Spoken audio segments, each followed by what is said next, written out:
Liceo Experimental Manuel de Salas. Liceo Experimental Manuel de Salas. Liceo Experimental Manuel de Salas. Liceo Experimental Manuel de Salas.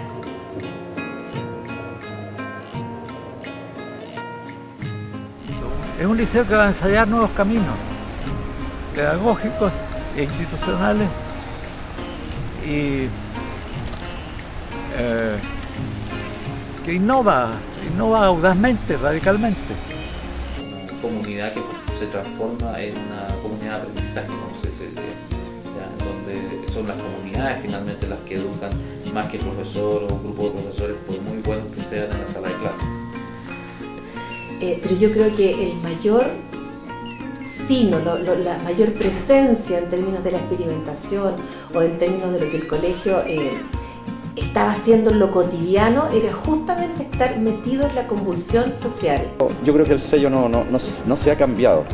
Yo lo veo con mis hijos también tienen ese sello personal del Manuel de Salas, que a veces incluso cuestionando lo que uno dice, cómo lo dice, son Manuel Salinos totales.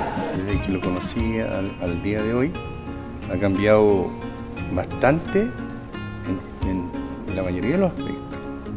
Hay un aspecto que se ha mantenido, diría que tiene relación quizás con los alumnos del Manuel de Salas.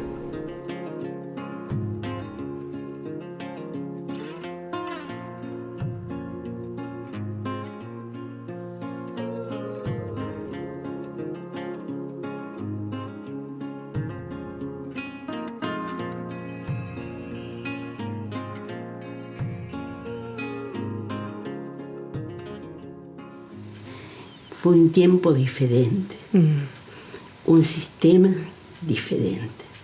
Chile quería formar una escuela democrática. Su primer avance fue el Liceo Experimental Manuel de Salas.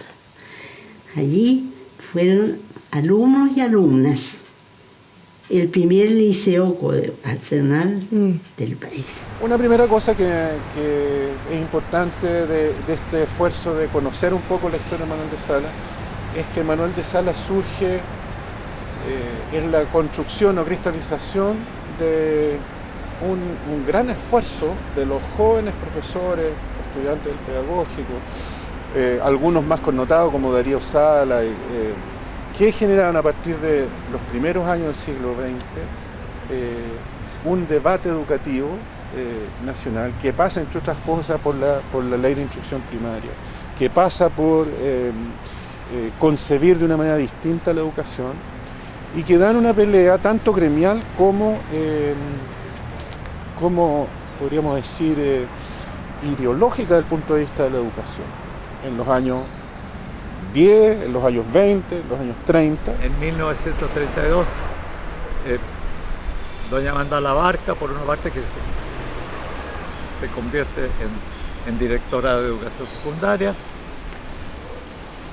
Prohija promueve que se funde un liceo experimental, porque ella había sido ella parte de este grupo de expertos que habían luchado por la experimentación educacional de Chile y entonces ella propone o consigue que se cree el liceo y todavía más se da la coyuntura singular, digamos, de que había la persona para dirigirlo, que era doña Irma Salas. La gran promotora de toda esta transformación, que era doña Irma Salas, dicho sea de paso, era una personalidad excepcional, doña Irma, por su talento, por su cultura, por su tesón para promover esta innovación educativa, ¿entiendes? Bueno, el hecho que ella tuvo que batirse, como era además profesora en la Facultad de Educación, de Filosofía y Educación se llamaba, ¿no es cierto? Como era profesora allí, se permitió el lujo de seleccionar y de seducir también, convirtió en sus colaboradores y sus discípulos a un cierto número de profesores que fueron en el Manuel de Salas efectivamente estupendos profesores. Así. Bueno, ella, no solo por su padre que introduce Dewey a Chile, ella misma se apropia de él y de otros pedagogos progresistas de la época, como Kilpatrick y otros que fueron sus profesores incluso en Columbia, de manera que se apropia también de estas ideas que habían nacido originalmente en Alemania, pero se habían exportado a Estados Unidos y resignificadas allá y potenciadas en Estados Unidos, y de todo ello se empapa ella para poder después traerlas, y el hecho de que aquí se queda fundar un liceo que no es un liceo más para llenar cobertura, digamos, sino que es un liceo justamente para hacer ensayos de una nueva propuesta, de un nuevo proyecto educacional inspirado en estas ideas. Y esas ideas ella las bebió de primeras fuentes en Estados Unidos y las trajo y las quiso implantar, que eran por lo demás las que compartía más lejanamente con Amanda Labarca y otros, en fin, y que son las ideas fundacionales del liceo. La cosa es que se frenó el movimiento social de profesores y se ordenó la ley de instrucción primaria, se ordenó un sistema educativo, y había un grupo de profesores que sigue peleando y que teoriza de una manera distinta a la norma general, y pareciera que a estos profesores se les da, porque luchan desde el Ministerio de Educación, desde distintas posiciones para concretar este colegio. Entonces uno podría decir, y es una cosa que yo por lo menos siento firme, el Manuel de Salas es hijo de un movimiento social de la educación, y es un hijo de un movimiento social que nace haciendo contrapunto a los modelos formales y tradicionales de la educación. Eso está, a mi juicio, en la esencia del Manuel de Salas. A mí siempre me ha sorprendido que en la sociedad chilena de la década del 30 se funde un liceo coeducacional y que hombres, niños y niñas se eduquen juntos en el aula, en los recreos, en todas partes en el liceo. Eso es novedad absoluta, y yo no sé cómo eso no fue ahogado, cómo resistió, cómo pudo sobrevivir hasta mis tiempos felices. ¿Cómo fue eso posible? O sea, lo más vivo para mí era el intercambio entre los alumnos y los profesores. Entre que desde pequeños teníamos media hora antes de empezar el curso no me acuerdo cómo se llamaban, pero estábamos los profesores, los alumnos, estaba el presidente que habíamos elegido de los alumnos, chicos, y la profesora jefa. Entonces era una formación impresionante, una formación que nos enseñaba a hablar, que nos enseñaban a reflexionar, nos enseñaban a pensar, nos enseñaban a desarrollarnos en el ambiente, intercambiar entre nosotros con mucho respeto. Además nos hacían crear, nos hacían escribir y por supuesto leer mucho. Durante 10 años, que Alberto Arenas lo llama la forja de los profesores Manuel de Salas, se generó la idea, o esta fuerza ideativa de los profesores del Liceo Manuel de Salas, de estar siempre corriendo riesgos, de estar siempre probando cosas nuevas, esa tendencia a la innovación que en el fondo es la tendencia al riesgo, ¿ya? Me imagino yo que muchos profesores dirían, bueno, ya estoy haciendo esto mismo ya varios años, algo no está bien, debo meterle cosas nuevas a todo esto, debo jugarme un poco a fondo. La práctica pedagógica del Manuel de Salas, de los primeros 20 años del Manuel de Salas, es la construcción teórica, práctica, reflexiva de ese contrapunto educativo. Por eso a veces cuando nuestro director de repente dice que acá se han hecho cosas que se asumen históricamente como más avanzadas en otras partes del mundo, en Manuel de Salas se hicieron, efectivamente se hicieron, trabajos multidisciplinarios en los años 50, y eso está demostrado en dato concreto. Hubo 10 años en que no hicieron ni un intento curricular porque lo esencial era generar dentro del cuerpo docente de Manuel de Salas una identidad de qué concepción educativa había. Y todas estas otras dinámicas y propuestas pedagógicas que se apartaban del liceo tradicional memorístico, enciclopédico, estas nuevas relaciones al interior de lo que se llama la comunidad educativa, esta mayor horizontalidad, las relaciones entre profesores y alumnos, los modos de aprendizaje activos, en fin, todo era distinto, digamos, al liceo tradicional. Allí fueron directoras y profesores en una abierta comunidad. Allí fueron profesores que interactuaban en sus disciplinas, del profesor de trabajos manuales, a quien perseguíamos para que nos ayudara a construir instrumentos para nuestras clases, hasta el profesor de gimnasia. Todos, el profesor de filosofía, la profesora de historia, el profesor de castellano y de matemática, éramos todos igualmente respetables. Todos aportábamos a la formación humana. Había dos modelos en el origen de la formación del colegio. Un modelo en que todos los colegios podían ser experimentales y el otro modelo en que unos iban a ir adelante haciendo experimentación. Tengo yo la impresión que evidentemente ganó este segundo modelo, pero estuvo tensionado y tironeado siempre por un grupo importante de personas que pensaban que había otro modelo para hacer experimentación en Chile. El hecho de ser mixto era considerado una inmoralidad en ese tiempo, por lo tanto también hubo una presión social más o menos importante respecto a ese tema. Además de las tensiones, piensa el régimen militar, cuando se llega aquí el año 73 ya, principio del 74, con directores delegados, al igual que los rectores de la Universidad de Chile. Por lo tanto, el colegio siempre ha estado sometido a esas tensiones. Muy familiar, desde luego éramos muy pocos alumnos. Había, en los primeros cursos, habían dos paralelos y luego eran uno. Y no tenían más de 30 alumnos.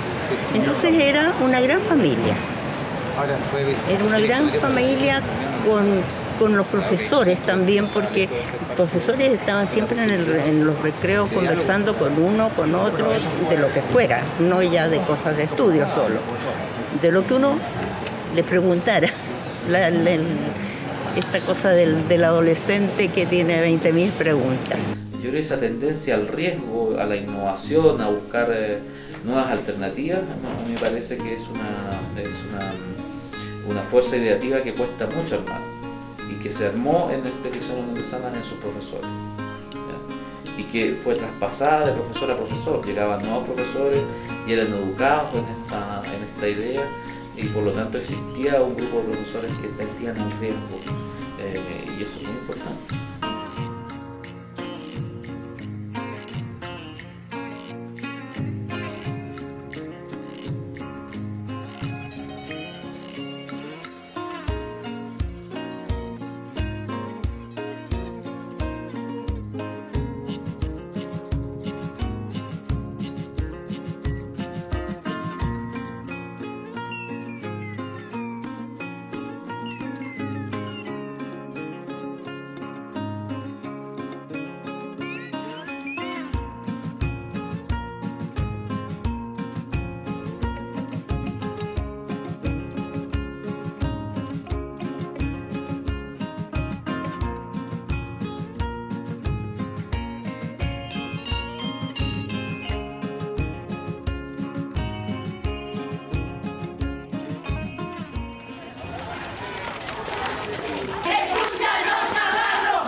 el paso a la Universidad de Chile indica un esfuerzo de esta comunidad, una sensación de la mayoría de esta comunidad, para dejarlo claro, de búsqueda de futuro en el pasado del Manuel de Salas. Hay una búsqueda de futuro, por lo menos en lo que se discute, lo que uno escucha de ciertas reflexiones al respecto del futuro del Manuel de Salas, que tienen que ver con su pasado. Y a veces se nos presenta el pasado. Si uno mira para atrás, se ve un espejo que refleja futuro, voy a decirlo de una manera. Uno ve lo que se hacía y se da cuenta de efectivamente algunas ideas que ocurrieron acá se hacen en los países que más han avanzado en educación. La experiencia que se ha vivido ha sido significativa en un ámbito, yo creo, que nos ha permitido a los alumnos, a los profesores y los apoderados aglutinarnos nuevamente, unirnos e intentar formar una comunidad Manuel Salinas. Tú sabes que siempre se habla de la comunidad Manuel Salinas que tienen los exalumnos que han salido hace tantos años. Y nosotros tenemos que trabajar ahora para reparar lo más complicado, que es el proceso traumático que vivimos como personas y como profesores dentro del colegio. Eso es lo que hay que reparar. Yo creo que ese fue el costo mayor, ¿ya? Porque nos ha desgastado mucho y es difícil salir de los dolores si no los conversamos, si no nos enfrentamos con los otros. Yo creo que ese es el mayor costo. Los otros costos no son tan complejos, digamos, a mí no me interesa tanto el costo económico, sino que yo creo que lo que hay que reparar es el costo humano. ¿Cómo podemos pararnos nuevamente frente a esta comunidad, unirnos para sacar el Manuel de Salas adelante, que es la tarea en la cual estamos todos? No hay otra finalidad.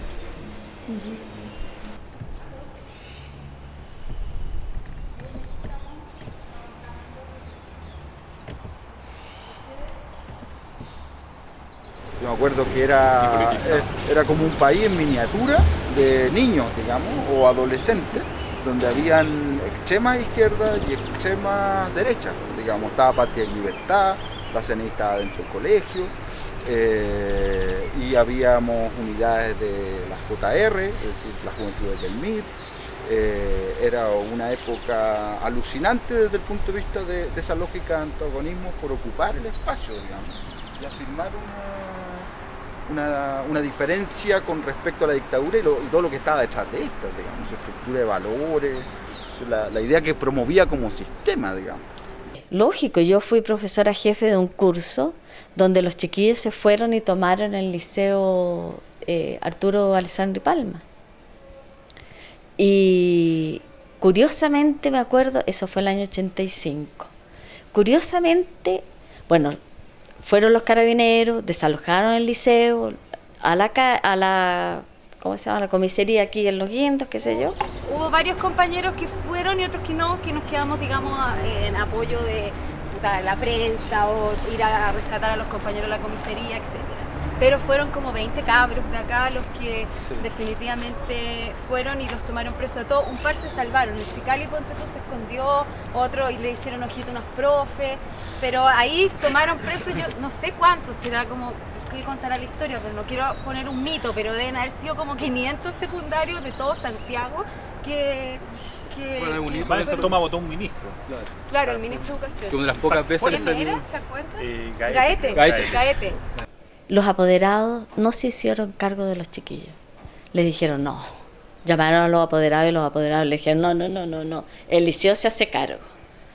El liceo se hace cargo y ahí fue el director a sacarlo a los chiquillos y qué sé yo. Y los chiquillos después aquí en el liceo permanecieron. O sea, no fueron echados. Si es por eso, o sea, y digo 85, porque era bastante agitada la situación en ese instante, por eso lo estoy diciendo. O sea, estaban un poco más protegidos los alumnos de este colegio, en ese sentido, por el colegio mismo, por la comunidad. Es curioso, pero parece ser que sí. Claro. O los padres confiaban tanto en que el liceo se iba a hacer cargo de sus hijos, no sé, pero fue muy, muy curioso, porque se supone que eran los padres los responsables de estas criaturas y no el liceo, pero fue así. Y fue bueno. pero además yo creo que la mayor experiencia es como el Manuel de Salas fue mini sociedad. Aquí adentro era convulsión de lo que ocurría afuera, se discutía, era discurso, era acción, los recreos no eran planos, siempre había este intercambiar, siempre había este estar conversando sobre algo. Además el Manuel de Salas en esa época era además tan particularmente heterogéneo, ¿ya? Porque efectivamente teníamos desde corrientes políticas, desde corrientes además religiosas, la comunidad judía era muy fuerte acá en Manuel de Salas en aquella época, por dar un ejemplo, otras también. Entonces, a mi modo de ver, muy humilde, creo que el mayor sino, la mayor fuerza en esta experimentación no era solo lo que ocurría dentro de la sala de clase como proyecto pedagógico, que ya era interesante y fuerte, era todo lo que ocurría fuera de los muros de la sala de clase. No es tanto los estudiantes participando de esa reflexión, también nosotros nos damos cuenta que hay montones de cursos, sobre todo séptimo, octavo, pero también la media, hay mucha gente que no participa de esto, o bien que dice participar, pero en realidad no se lo toma en serio. Ahora, con esa información nosotros podríamos cuestionar cómo los estudiantes han realizado las reflexiones y qué tan fuerte es la convocatoria que tienen. Pero yo siento que ese cuestionamiento lo deben realizar ellos, por sus propios racionamientos. Quizás nosotros podemos orientarlos o pronunciarnos respecto críticamente o reflexivamente respecto de cómo se están llevando esas reflexiones, respecto de cómo capturar la atención de aquellas personas que no participan, o derechamente cuestionar si es que es necesario emplazar a todo mundo de una manera casi como obligatoria a que reflexionen. Pero yo creo que esa reflexión, ese análisis debe ir por parte de los estudiantes. Por tanto, yo creo que la cosa aquí está bien clara. Nosotros como profesores no hemos tenido una postura porque no tenemos claridad de las cosas que se están discutiendo en muchos casos, no digo que todos, pero hay cuestiones que claramente no se saben. Obligación, como dice el profesor, en nuestra es saber efectivamente lo que está pasando, un deber ético tenemos frente a ese tema. Lo otro, el director con justa razón está solicitando que nosotros tengamos una postura frente a un tema que no nos incumbe. Yo les digo, el año que nosotros estuvimos en Toma hicimos mesa de diálogo con profesores, apoderados, la dirección de ese momento, un montón de personas, y finalmente los estudiantes son autónomos a hacer lo que tienen conveniente. Nosotros podemos tener una postura, y muchas veces en ese momento se los dijeron a los estudiantes que estaban en Toma que no querían más toma después de ya varias semanas, y siguieron con la toma. ¿Crees que alguien va a detener una toma al Manuel de Salas? Nadie. Es que ese es el tema, ese es el tema. Sí, nosotros Ahora, podemos decir, ¿sabes qué? Uno puede sacar una declaración bien amarilla en ese sentido como profesor, en el sentido de que podemos decir que mira, que no creemos que es lo más conveniente, que puede ser que nos perjudique, pero que nosotros entendemos también la autonomía de ellos, pero todos sabemos claramente que en el subtexto, claro, y creemos que pero claramente sabemos que en el subtexto de eso no vale nada. Te lo digo por lo que yo comentaba, nosotros hicimos millones de veces tratando de... Metimos la cuchara muchas veces para ver si acaso efectivamente podíamos parar este cuento de la toma que duró más de un mes. Nunca fue posible, no fue posible. Porque ellos tienen una autonomía, o sea, ¿qué vamos a hacer nosotros? Y bueno, promovemos eso también dentro del ideario pedagógico, Pero entonces claramente. ¿cómo le vamos a decir qué hacer o no dentro de un movimiento político? Pero insisto, nosotros podemos... Yo siento que la cosa no va por el lado... Es nuestra opinión. De decirles qué es lo que vamos a hacer. Es una opinión, por eso digo que es amarilla. Tenemos que confiar en que lo que salga de la opinión de todos los profes va a ser una postura centrada en ciertos aspectos, en ciertos argumentos, y confiar en que los cabros van a considerar esa opinión, pero que no van a sentirse condicionados por la opinión. Porque además ellos la están pidiendo. Pero claro. Ellos están pidiendo que nosotros... Claro. Pero ellos no están pidiendo que les digan sí o no toma. Están pidiendo... El parecer. Lo que Jorge lo que quiere en el fondo es decir, cuando tengan, vamos al colegio, estén informando nosotros como colegio, estamos los apoderados, los profesores en contra, pero hay más allá que, sino más que eso. Entonces yo creo que no hay que meterse en la discusión de nosotros no queremos que ustedes se tomen el colegio porque es tirarse al vacío ahí, porque no tienen ni un peso, pero sí comentar que nosotros respetamos sus decisiones y que por sobre todo creemos que a lo mejor esto no puede ser lo más conveniente, pero más allá de eso que no vamos a hacer mucho más, si no podemos hacer mucho más que eso. Nuestro proyecto se basaba básicamente en construir comunidad para construir la educación que queremos, es decir, con nuestra comunidad levantamos nuestro apetitorio interno que tiene que ver con reformulaciones pedagógicas y políticas educativas. Entonces, ¿qué hacemos ahora? Y, o sea, yo creo que la comunidad, obvio que se va creando, ¿cachai? es algo lógico porque todos, o sea, yo creo que todos ya se cachan. El tema es qué hacemos con, acá cuántos somos. La comunidad somos todos y no somos solo nosotros. Yo creo que eso es algo que no tenemos que perder de vista. Y ayer me di cuenta cuando estaba en el Foro de Mentes Populares, o el taller, no sé lo que era, que tenemos que considerar que somos solamente nosotros y que la comunidad somos todos. Si queremos crear una base intelectual y hacer comunidad, bueno, eso se puede dar en el proceso de lucha y eso depende de nosotros nomás. Tampoco vamos a decir que no hemos hecho nada porque hemos tenido foros. De hecho, hoy día vamos a tener un foro de anarquismo en el racismo. Se suspendió, pero así podemos ir construyendo una base intelectual en paralelo a la lucha. El colegio era un reflejo fiel de la realidad nacional. Habían alumnos, ¿no es cierto?, de los dos bandos. En algunas semanas habían paros por uno y a la semana siguiente paros por el otro lado. Lo mismo ocurría en los consejos profesores. Era algo bien especial, era algo complejo. Yo era un profesor totalmente nuevo, ¿cierto? Y era bastante impactante, digamos, lo que sucedía en el momento político nacional y obviamente también se manifestaba en el colegio. El Liceo Manuel de Salas se caracterizó siempre por la participación política, por la participación social en Chile. Sí, siempre hubo gente que tendía un poco a desafiar, pero lamentablemente el poder era mayor. Así que luego con los nuevos aires, con la democratización, la vuelta a la democracia, ¿cierto? Ya tuvimos como que Manuel de Salas recuperó un espíritu, el espíritu que debe tener un alumno Manuel Salino, donde tiene que reflexionar y tiene que tener una visión crítica. El alumno que masca pero no traga, el alumno que tiene que reflexionar sobre lo que se le está entregando. Entonces, este es el contexto que vivimos, po. El contexto que ellos mismos predijeron, el contexto que ellos decían, bueno, que si ganan no, vamos a tener una democracia falsa y van a instalar un sistema de trabajo, de vivienda, de salud y de educación que no iba a hacer mierda. Y miren dónde estamos, ¿cachai?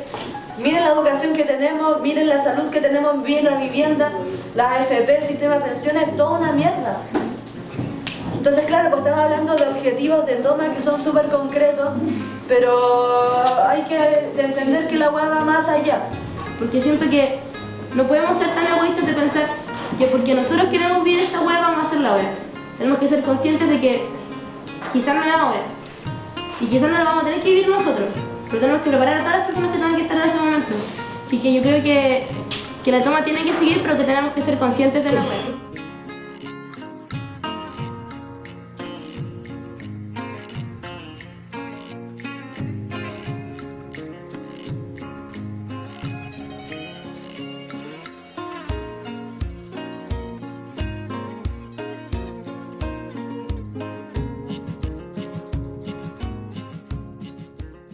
Comienza a transmitir LMS Televisión.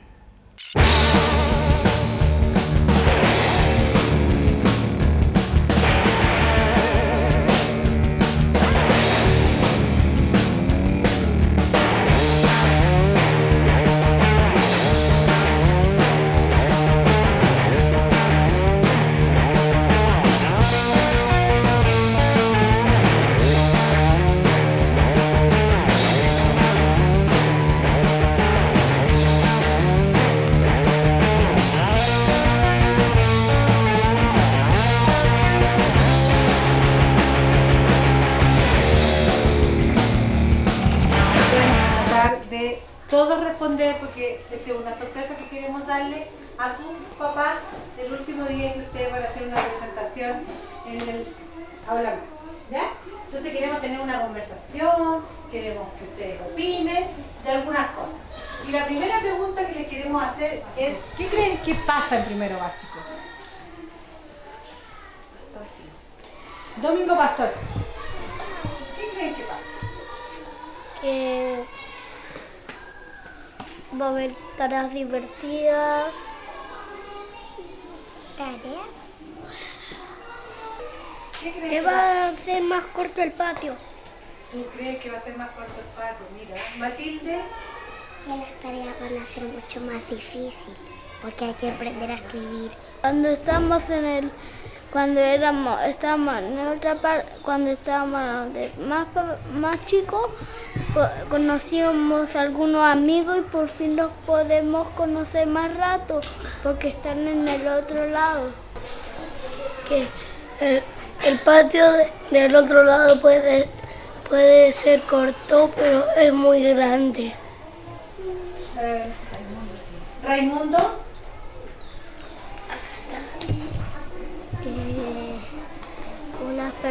Unos niños grandes pueden darnos miedo.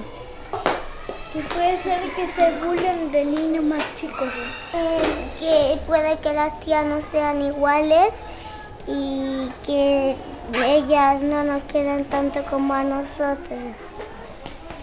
Que algunos niños grandes pueden hacer daño. Vicente. Espero que se porten muy bien los niños grandes como se portaban en Kinderán. Vamos más felices porque vamos a poder aprender a leer, también vamos a extrañar mucho a las tías y vamos a estar felices.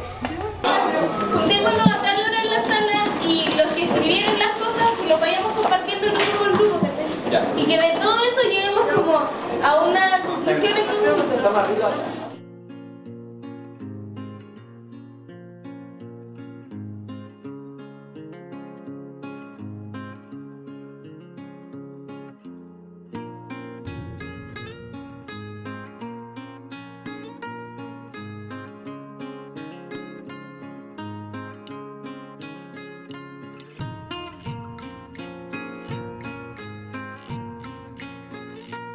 Igual hay muchos ámbitos, ¿cachai? Pone tú en general, la gran mayoría de todos los alumnos del colegio están a favor de estas movilizaciones. ¿Cuáles son las que la cagó que los viejos, muchos no están ni ahí con nosotros? Trabajar más en comunidad, como que las decisiones se tomen como de los estudiantes, de los profesores y de los apoderados, todos juntos. Que no uno tenga más poder y que uno tome las decisiones. ¿Están de acuerdo con eso? Sí, que si somos toda una comunidad, que se tomen en cuenta todo. Hay que tratar de vivir como en convivencia, o sea, no sé si me entienden, como ser solidarios y vivir en uno, porque yo creo que ahí uno se manifiesta, o sea, en compañerismo. Eso. Solo hablan como de primero a cuarto, séptimo y octavo no estamos metidos. Es que aunque nos metan a las asambleas, igual las decisiones terminan siendo como de los cuartos, de los terceros. Yo no pienso así, yo pienso que ustedes sí pueden, porque yo pienso que ustedes tienen ideas claras. Yo le he hecho 3 reflexiones al séptimo D, una al séptimo A y mi hermana va al séptimo C. Y he conversado con sus amigas, con sus compañeros y converso con ella, obvio. Y sé que son gente inteligente, sé que tienen cosas que decir. Los estudiantes tienen mucho que decir respecto a su propia educación, porque son los que la viven. Incluso ellos se dan cuenta muchas veces, y hay que poner atención a eso, dicen, bueno, es que no estoy entendiendo. A veces lo dicen así de manera muy violenta y abierta. Dicen, yo no estoy entendiendo lo que usted está tratando de explicarme. Y entonces en vez del profesor de enfocarse así, bueno, no es un problema, nunca decir, bueno, ¿qué tengo que hacer yo? Y tener el apoyo de alguna persona, decir, tengo esta dificultad, ¿cómo la soluciono? Pero para eso hay que tener la estructura, la gente que está acá tiene que tener, como decía recién mi mamá, tiene que tener un contrato porque esto es una cuestión que va para los dos lados. Yo me comprometo con el colegio, pero también quiero que el colegio se comprometa conmigo. Si bien los estudiantes han puesto el tema de la educación en el tapete con mucha fuerza, uno puede percibir también en ellos ciertos elementos de intolerancia que a mí me han llamado poderosamente la atención, ¿ya? Entonces hoy día nos preguntábamos con nuestros profesores, bueno, no seremos los adultos los responsables de eso, digamos, ¿ya? En el sentido que nosotros nos hemos impuesto y por lo tanto ahora ellos se quieren imponer también. Como un acto de resistencia. Como un acto de resistencia. Entonces, me ha llamado la atención cierto nivel de intolerancia, bueno, no solamente por los adultos, que yo lo doy por descontado, digamos, por estas reminiscencias dictatoriales que tú señalas. También me ha llamado la atención cierto grado de intolerancia por parte de los jóvenes, que uno podría no percibir y decir que no tendrían por qué tenerlo, pero lo tienen. A mí me parece que lo más cuerdo que podría yo decir en este momento es que hay que analizar con mucho cuidado esa situación de lo que ha pasado, digamos. Es difícil hacerlo al fragor todavía de un conflicto que está en plena ebullición, pero yo creo que hay que darle vueltas al tema. Es lo que nosotros en algún momento hemos llamado la intolerancia de los tolerantes. Como que todo tiempo pasado fue mejor. Pienso que la relación en cuanto a alumnos, entre ellos, entre los pares, ha ido cambiando. Y cambiando desde mi punto de vista, no diría negativamente, sino distinto en relación al desarrollo de la sociedad, a lo que significa el desarrollo tecnológico, a una incomunicación comunicada. ¿Ya? Hay una gran en este momento hay una gran elementos que permiten, entre comillas, comunicarse a los seres humanos, a los jóvenes mucho, llamemos Facebook, Twitter, todas esas cosas, ¿no es cierto?, que en apariencia se están comunicando al segundo, al instante, pero no hay una comunicación directa, real, verdadera, ese es mi sentir, por lo tanto hay unas relaciones aparentes. Siempre que los profes siempre están como abiertos a los alumnos y que los alumnos siempre tienen que respetar a los profes y que se supone que la relación entre profe y alumno debe ser como parecida y recíproca y nunca es así, ¿cachai? Como por ejemplo, siempre los profes siempre se nota que es como que los profes van acá y tú vayas allá. O siempre hay un alumno que se pasa caleta para la palabra.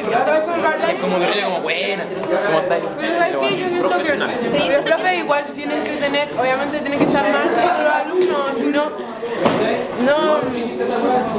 como que, o sea, ellos están enseñando, ¿cachai? Ellos saben las cosas que tú estás aprendiendo. Entonces, pero ¿cómo vaya a tener una buena de respeto debería ser recíproca? Ah, claro, obvio, pero no la relación en sí de estudiante-profesor. O sea, yo como alumno también le puedo enseñar 1000 cosas al profe. Y por eso es que, por lo menos yo pienso que debería ser un poco más igualitaria la relación entre el alumno y el profe, porque entre ambos se puede aprender y sea recíproca. Estaba con un sentimiento y una personalidad de igualdad con el profesor. Entonces eso lo sorprendía a los profesores. Pero nunca noté algo común que yo dijera, los profesores del manual de Sala son así. Quizás una cierta condescendencia para con las maldades que uno de repente hacía. En términos de que lo peor que a uno le ocurría era una notación negativa. En muy pocos casos llegaba a mayores que eso. No, yo no diría que hay un sello. A lo mejor hubo, pero no ahora. No ahora, porque yo veo en los consejos es poco y nada lo que uno puede intercambiar ideas con el otro profesor, con respecto a un curso, con respecto a un alumno, con respecto a una actitud. No, ahora es así, se aplica el reglamento y punto. O sea, fría e impersonal como son las leyes. Este colegio permite mucho, pero no se mete mucho. Entonces, tiene ahí el profesor la libertad de vestirse como quiera, digamos, no se les exige una vestimenta determinada, pero tiene la libertad. No tiene una coordinación con los demás, no tiene como un marco en el que desenvolverse, o no lo refleja al menos. Es una de las cosas que uno también le llama la atención de los alumnos acá, el acercamiento, el hecho de poder conversar con cualquiera, aunque no sea un alumno de tu curso.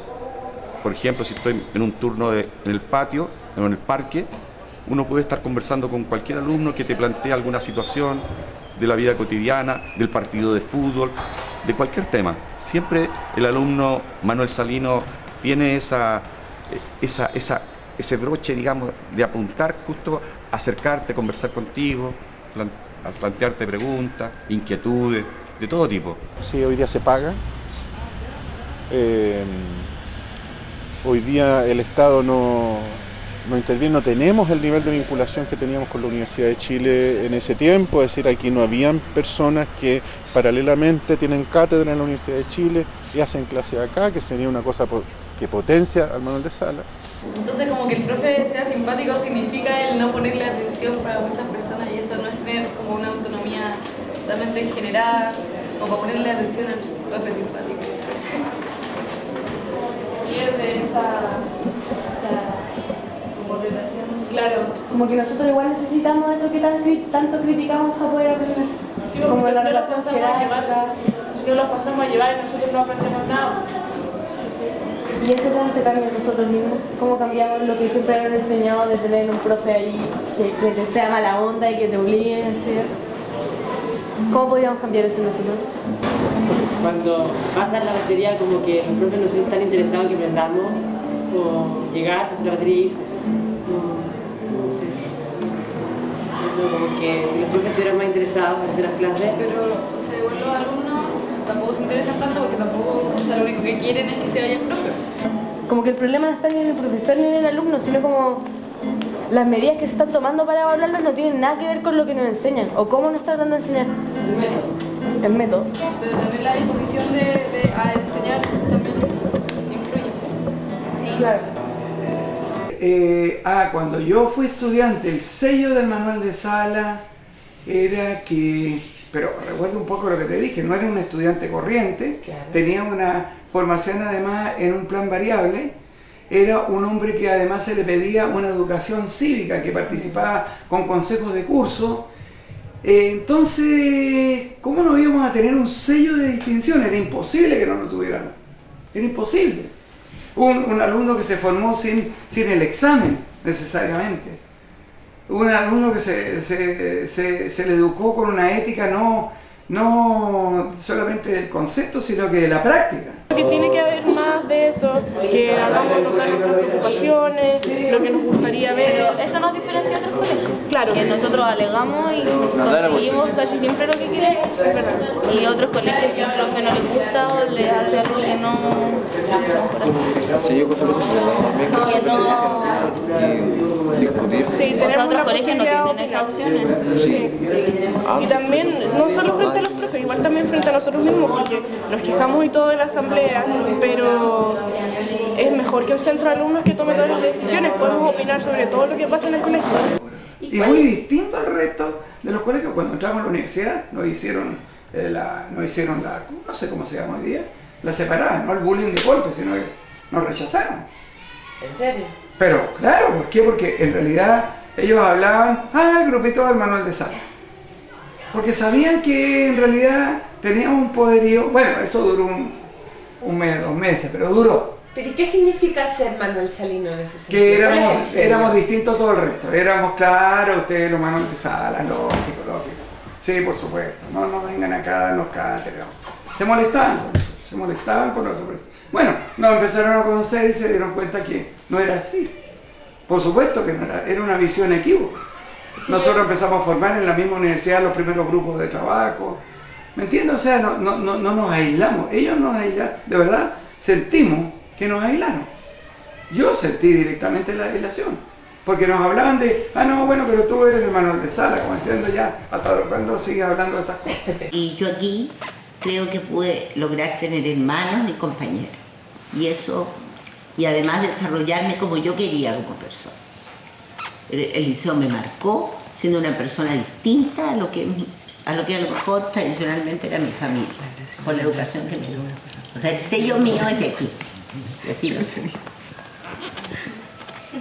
Bravo. Bueno, en mi caso, yo veo que yo no me identifico con el Manuel de Salas, o sea, no me siento exalumno del Manuel de Salas, me echaron, digamos. Y la sensación que he tenido cuando pienso en algo así como la comunidad Manuel de Salas, es más bien que hay grupos de personas con los que uno hizo cosas muy importantes, afectiva y enunciativamente, digamos, pero que se proyectan en el tiempo o no, digamos. Pero cuando me enfrento así como con la masa Manuel de Salas, yo mucho veo desacuerdos, diferencias, más que una identidad.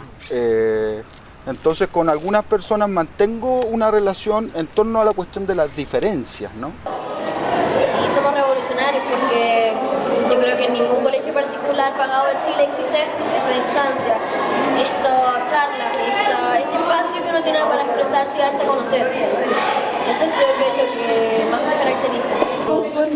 Lo que estamos diciendo es que no valoramos las buenas instancias que tenemos. Primero empezamos a decir por qué no las valoramos y después llegamos a que por qué deberíamos valorarlas.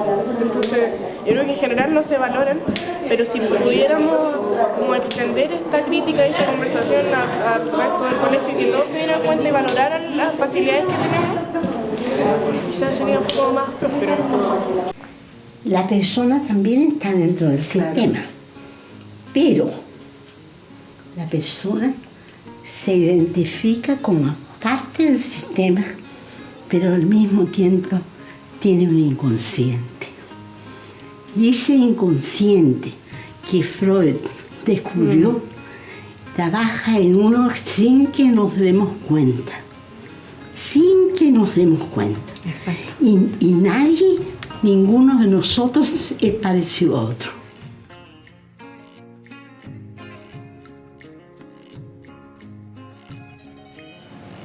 Una comunidad. Me voy a jugar por autonomía. Desarrollo integral. Eso es lo que hizo Manuel de Salas en mí. Música. Contradicción. Rayado. Diversidad. Convivir en diversidad, aprender a estar con gente distinta. Gratitud y felicidad. El Liceo Manuel de Salas es mi vida. Felicidad y sufrimiento. Y yo te diría, fue el maestro de mi vida. Si pudieras resumir todo lo que significa el Manuel de Salas en una palabra. En una palabra. Cambio. Cambio. Siempre el colegio, siempre ha estado en cambio. Y los cambios, ojalá ahora sean positivos, que se vayan proyectando, como decía anteriormente, yo lo veo con una palabra, cambios. Para mí Manuel de Salas es una apuesta, digamos. Y todos los días y todos los meses y todos los años estamos haciendo apuestas, apostando a que algo va a salir bien. Nadie nos asegura el éxito, nadie nos asegura que esta cuestión va a terminar bien, pero la jugada está hecha y es un movimiento.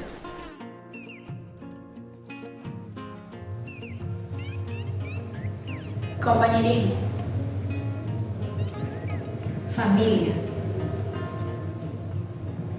Docencia.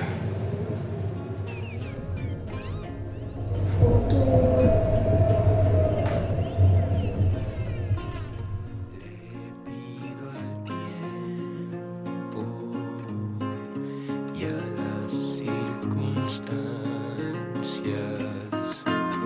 que por favor nunca me hagan tan adulto como para olvidar, tan adulto como para olvidar, tan adulto como para olvidar, tanto como para olvidar la importancia de la diferencia entre